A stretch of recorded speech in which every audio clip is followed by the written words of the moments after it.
মহামান্য রাষ্ট্রপতির চাঞ্চল্যকর কালের কণ্ঠ সাক্ষাৎকারের পরে টনক নড়েছে সরকারের এবং মহামান্য রাষ্ট্রপতি যে সকল কথা বলেছেন তার সবগুলোই যে সত্য সেটা সরকারের পদক্ষেপে একেবারে পরিষ্কার হয়ে গেল। মহামান্য রাষ্ট্রপতি বলেছিলেন যে তত্ত্বাবধায়ক অন্তর্বর্তীকালীন সরকার প্রফেসর ইউনূস সরকার এবং তার প্রেস উইং রাষ্ট্রপতির প্রেস উইংকে জোর করে তুলে নিয়েছিল, সরিয়ে নিয়েছিল, তাকে যেন পঙ্গু করে দেয়া যায় সেই ব্যবস্থা করেছিল। এরই ভিত্তিতে আজকে দুই কিস্তিতে প্রকাশিত সাক্ষাৎকারে, গতকালকে প্রকাশিত সাক্ষাৎকার প্রথম কিস্তি, আজকে দ্বিতীয় কিস্তিতে সাক্ষাৎকার প্রকাশিত হয়েছে এবং গতকালকে প্রথম সাক্ষাৎকার প্রকাশের পরে আজকে সরকার সিদ্ধান্ত নিয়েছে রাষ্ট্রপতির প্রেস উইং পুনরায় গঠন করার জন্য এবং সেই প্রেস উইংয়ে নিয়োগ দেওয়া হয়েছে পুরনো দায়িত্বে যিনি ছিলেন তাকেই। এই ঘটনাই প্রমাণ করে রাষ্ট্রপতির উপরে কি নিদারুণ টর্চার করেছিল প্রফেসর ইউনূসের মবের সরকার। এদিকে এই ঘটনা যখন ঘটছে তখন জামাতের আমির রাষ্ট্রপতির ব্যাপক সমালোচনা করছেন। রাষ্ট্রপতি নাকি অনেক মিথ্যা কথা বলছেন, অনেক কিছু লুকাচ্ছেন। চলুন একটু বুঝে দেখি সরকারের অবস্থান এবং জামাতের আমিরের বক্তব্য কি বলছে, কি বোঝা যাচ্ছে সেটা বিশ্লেষণ করে বোঝার চেষ্টা করি এই ভিডিওতে।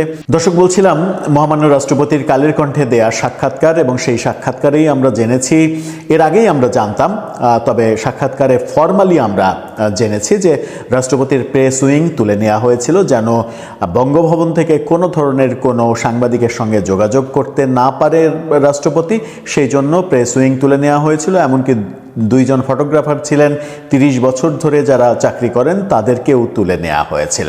এবার আজকে সরকার, বিএনপি সরকার সিদ্ধান্ত নিয়েছে রাষ্ট্রপতির প্রেস উইং আবার পুনর্গঠন করার। বিডি নিউজ 24 নিশ্চিত করছে খবরটি, তাদের শিরোনাম দেখে নিন। সেখানে বলছে, প্রেস সচিব পেলেন রাষ্ট্রপতি, ফের দায়িত্বে সরওয়ার আলম। রাষ্ট্রপতি শাহাবুদ্দিন এক সাক্ষাৎকারে যেটা বলেছেন, অন্তর্বর্তী সময়েই তাকে প্রেস দপ্তরের সবাইকে তার থেকে তুলে নেওয়া হয়েছিল, বাদ দেওয়া হয়েছিল। এরপর থেকে প্রেস দপ্তরে কেউ ছিলেন না। 1 বছরের বেশি সময় পর আবারও প্রেস সচিব পেলেন মহামান্য রাষ্ট্রপতি। এই দায়িত্বে ফিরিয়ে আনা হয়েছে তথ্য ক্যাডারের সাবেক কর্মকর্তা মোহাম্মদ সরওয়ার আলমকে, যাকে অন্তর্বর্তী সরকার এই দায়িত্ব দেওয়ার কিছুদিন পর বাদও দিয়েছিল। জনপ্রশাসন মন্ত্রণালয় তাকে 1 বছর মেয়াদে রাষ্ট্রপতি মোহাম্মদ শাহাবুদ্দিনের প্রেস সচিব হিসেবে চুক্তিভিত্তিক নিয়োগের আদেশ দিয়েছে। সরওয়ার আলম সচিব হিসেবে 3 বছর আগে অবসরে গিয়েছিলেন। পরে অন্তর্বর্তী সরকার রাষ্ট্রপতির প্রেস সচিব হিসেবে তাকে 2024 সালে 23 ডিসেম্বর 2 বছরের জন্য সচিব পদমর্যাদায় চুক্তিভিত্তিক নিয়োগ দিয়েছিল। পরে আবার সেই নিয়োগ বাতিলও করে দিয়েছিল।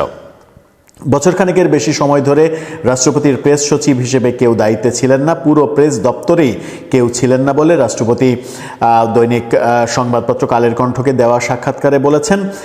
গতকালকে প্রকাশিত সাক্ষাৎকারে তিনি বলেন, অন্তর্বর্তী সরকারের সময় তার প্রেস দপ্তরের সবাইকে বাদ দেওয়া হয়, এরপর থেকে প্রেস দপ্তরে কেউ ছিলেন না। ওই সাক্ষাৎকারে একটি ঘটনার উদাহরণ দিয়ে তিনি বলেন, একবার ঢাকা রিপোর্টার্স ইউনিটির নির্বাচনে জেতার পর পুরো কমিটির সদস্যরা আমার সঙ্গে সৌজন্য সাক্ষাৎ করতে এলেন। আমি সাংবাদিক বান্ধব মানুষ হিসেবে তাদের সঙ্গে দেখা করি। খুবই সাধারণ একটা সাক্ষাৎ ছিল, আমাদের মধ্যে সামান্য কথাবার্তা হয়েছিল, তারপর ফটো সেশন। ওই ঘটনার পরদিন কয়েকটি পত্রিকায় খবর প্রকাশিত হলে প্রধান উপদেষ্টার প্রেস উইং তো স্বাভাবিকভাবে নেয়নি সেটা। জোর করে ওনারা খুঁজতে থাকলো যে বঙ্গভবনের প্রেস উইংয়ের কে এই কাজটা করেছে। আসলে প্রেস উইংয়ের তো কেউ এই কাজ করেনি। আমি নিজেই সাংবাদিকদের চিঠি পেয়ে তাদের আসতে বলেছিলাম, কিন্তু তারা অত্যন্ত নির্লজ্জভাবে 3টা মানুষকে এখান থেকে অপসারণ করেছিল। এছাড়া অনেক কথা বলেছেন। আজকে দ্বিতীয় কিস্তির সাক্ষাৎকারে রাষ্ট্রপতি 5 আগস্টে কি হয়েছিল সেই বর্ণনা দিয়েছেন। নতুন সরকার কোন প্রক্রিয়ায় গঠন হলো সেই বর্ণনা দিয়েছেন। প্রফেসর ইউনূস কোন কোন উপদেষ্টাকে চয়েস করেছেন সেই কথা বলে দিয়েছেন এবং সেই চয়েসের মধ্যে তিনি বলেছেন যে স্বাস্থ্য উপদেষ্টা নূরজাহান বেগম, তারপরে হচ্ছে এনজিও ভিত্তিক যারা এই সরকারে রয়েছে তার সবগুলোই প্রফেসর ইউনূস নিজে চয়েস করে বিমানবন্দরে বসে অন্য নামগুলো কেটে এই নামগুলো তিনি চয়েস দিয়েছিলেন। অর্থাৎ এই উপদেষ্টা পরিষদে ম্যাক্সিমামই প্রফেসর ইউনূসের চয়েসে হয়েছে এবং তার নিজস্ব ব্যক্তিগত পক্ষপাতে হয়েছে, সেই কথাও রাষ্ট্রপতি ফাঁস করে দিয়েছেন। রাষ্ট্রপতি 5 আগস্টে কি হয়েছিল এবং তারপরে 5 আগস্টের পরে তাকে নানা পক্ষ থেকে, নানা রাজনৈতিক পক্ষ থেকে চাপ দেওয়া হচ্ছিল যেন জরুরি অবস্থা জারি করা হয়, যেন মার্শাল ল জারি করা হয়, নানা রকমের চাপ দেওয়া হচ্ছিল। তাকে পাল্টা প্রশ্ন করা হয় যে কারা চাপ দিচ্ছিলেন। তিনি বলেন, আপনারা খুব ভালোভাবেই বোঝেন যে কোন কোন স্বার্থান্বেষী গোষ্ঠী, কোন ধরনের এজেন্সি এই কাজগুলো করতে পারে। এই ধরনের চাঞ্চল্যকর তথ্য আজকেও যখন প্রকাশ করেছেন তখন জামাতের আমির কি বলছে দেখুন। জামাতের আমিরের এই বিডি নিউজই এই খবরটা দিচ্ছে। রাষ্ট্রপতি কথার হিসেব মিলিয়ে দেবেন কি, প্রশ্ন জামাতের আমিরের। তিনি বলছেন, পতিত পলাতক প্রধানমন্ত্রীর পদত্যাগের বিষয়ে উনি উপস্থিত নেতৃবৃন্দকে যা বলেছিলেন, অর্থাৎ ওই 5 আগস্টের সময় এবং পরবর্তীতে জাতিকে যা জানিয়েছিলেন তার বর্তমান বক্তব্যে তিনি তা স্বীকার করেননি। আর এখন যা বলছেন সেদিন তার কিছুই তিনি বলেননি। জাতি অবুঝ নয়, রাষ্ট্রের সর্বোচ্চ জায়গা থেকে এরকম আচরণ অগ্রহণযোগ্য। তিনি জামাতের আমির আরও বলেছেন যে 5 আগস্টের প্রেক্ষাপট নিয়ে রাষ্ট্রপতি অনেক কিছুই গোপন করেছেন, অনেক তথ্যই দেননি। জামাত আমির বলতেই পারেন যে অনেক কিছু গোপন করেছেন। রাষ্ট্রপতি কি কারো কাছে বাধ্য যে সব তথ্য প্রকাশ করতে কিংবা সব তথ্য গণমাধ্যমকে হুবহু বলতে? কিংবা একজন যখন সাক্ষাৎকার দেন তখন 2 বছর আগে, 1.5 বছর আগে ঘটে যাওয়া সব কিছু হুবহু মানে লাইন বাই লাইন কি কারো মনে থাকে যে মানে সবগুলোই দেয়া হলো কি হলো না সেটা তিনি যাচাই বাছাই করবেন? যদি অভিযোগটা এটা হতো যে রাষ্ট্রপতি যে কথাগুলো বলেছেন, যে তথ্যগুলো দিয়েছেন সেই তথ্যগুলো মিথ্যা, এই যে তার প্রমাণ, এই যে তার দলিল দিলাম সেগুলো মিথ্যা, তাহলে আপনি বলতে পারেন যে আপনি মিথ্যা কথা বলছেন। কিন্তু আপনি যখন হাস্যকরভাবে অভিযোগ করবেন যে 5 আগস্টের অনেক কিছুই তিনি বলছেন না, তিনি বলেননি, এটা নিছক হাস্যকর অভিযোগ। এবং সেটা যে হাস্যকর অভিযোগ সেটা বর্তমান সরকারের সিদ্ধান্তই বলে দেয়। প্রেস উইংয়ে আবার নতুন করে কর্মকর্তা নিয়োগ দেওয়া, এই সিদ্ধান্তই বলে দেয় যে প্রফেসর ইউনূস সরকার রাষ্ট্রপতিকে কিভাবে অসম্মানিত করা এবং 4 দেয়ালে বন্দি করে মেরে ফেলার উপক্রম করেছিল। রাষ্ট্রপতি মোহাম্মদ শাহাবুদ্দিন 12ই মার্চ সংসদের প্রথম অধিবেশন আহ্বান করেছেন। ত্রয়োদশ সংসদের প্রথম অধিবেশন বসবে 12ই মার্চ। 12ই ফেব্রুয়ারি নির্বাচন, 1 মাসের মাথায় এসে প্রথম অধিবেশন বসছে। নতুনভাবে বসার চেয়ে আমার কাছে মনে হচ্ছে এবারের অধিবেশন এবং সংসদ প্রথম ভাগেই অনেকগুলো গুরুত্বপূর্ণ বিষয় এখানে অবতারণা হবে।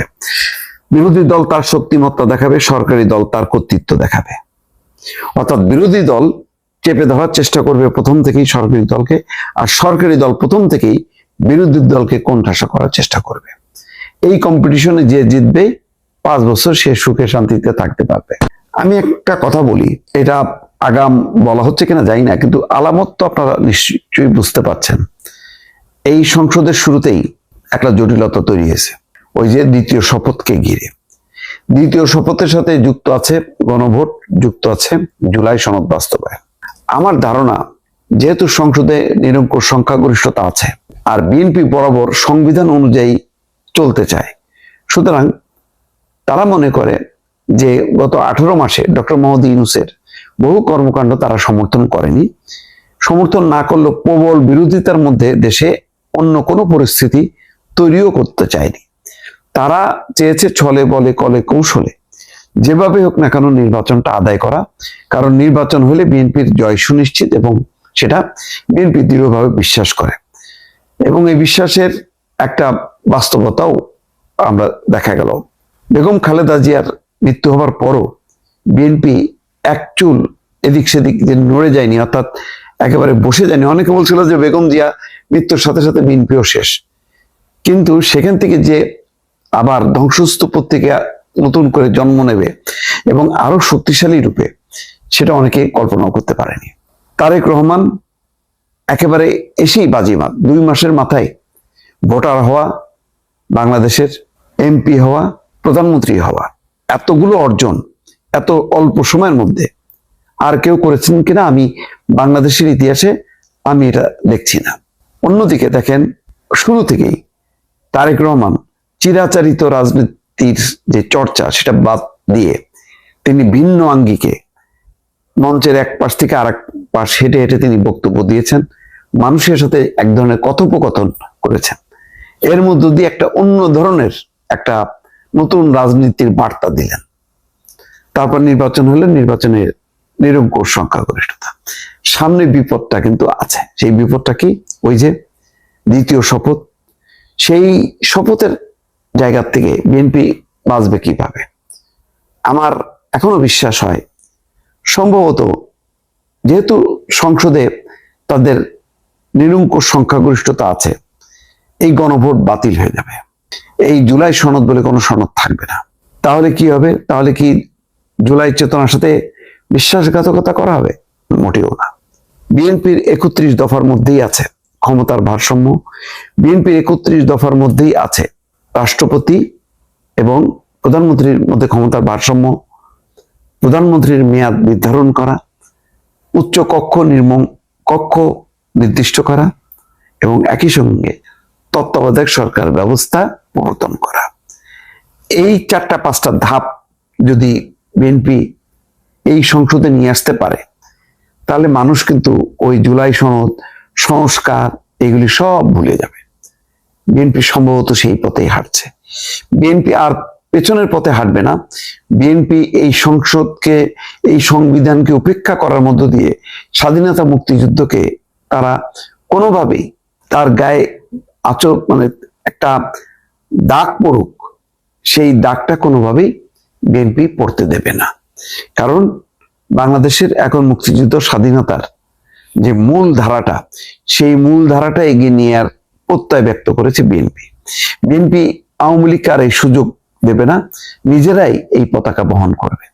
সুতরাং বিএনপি এই দ্বিতীয় শপথ, সংবিধানের সাথে সাংঘর্ষিক গণভোট, জুলাই সনদ এগুলোকে আর তোয়াক্কা না করেই সম্ভবত সংসদে একটি ভিন্ন মাত্রা যুক্ত করবে, যেটা হচ্ছে বিদ্যমান যে সংবিধান তার আলোকে আরো কি কি সংস্কার করা যায়, 31 দফাকে কিভাবে মানে বাস্তবায়ন করা যায়, সেই পথেই হাঁটবে। সেই পথে হাঁটলে বিএনপির ধারণা যে জুলাই সনদ, গণভোট, দ্বিতীয় শপথ এই বিষয়গুলো একেবারে অপ্রাসঙ্গিক হবে। হয়তো সেই দিকেই যেতে পারে, আমার এটা বিশ্বাস। দেখা যাক সামনে কি হয়।